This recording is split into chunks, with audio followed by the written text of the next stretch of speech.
we started making Sharknado the board game, we had 3 primary design goals.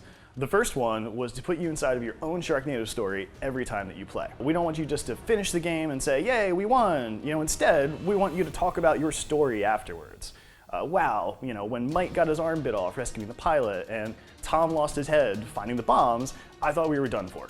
But then Allison threw her lawyer to those sharks and survived the fight, and that let us get to the chopper before the Sharknado caught us, and that was awesome.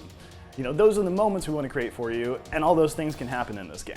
Our second goal was to make it truly cooperative. In our game, players aren't just working towards the same goal. They're working together towards multiple goals to win any given scenario. Players can move together, they can fight together, they can trade equipment, they can help each other out with encounters, and that's really at the core of the game. If you don't work together to take down the Sharknado, it's going to be hard to win. Our third goal was to make a game that would appeal to casual gamers and hobbyists and Sharknado fans alike.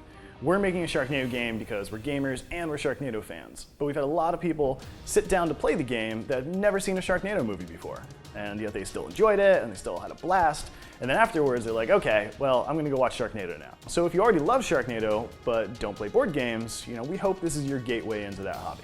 We've worked really hard on this, and we've had so much support from the Asylum and Syfy, but the thing that's helped to shape this game the most is feedback from people, and not just players, but fans of the series too. I remember early on in development, one of our playtesters said, "Where's the bar stool?"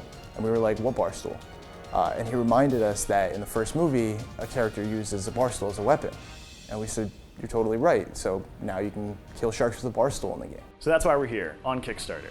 We want you as a player or fan to come together as a community and help us shape this game during the campaign. And of course, give you the chance to get the game in your hands before anybody else does. Our campaign allows you as a backer to help make the game bigger and better through stretch goals. But we also have some pledge levels in which you can help us create additional content. And as a thank you to all of our backers, we're going to create a Kickstarter package of those backer-created elements and include them in every copy of the game. So take a look at our story below, learn more about the game, and if you like what you see, consider pledging.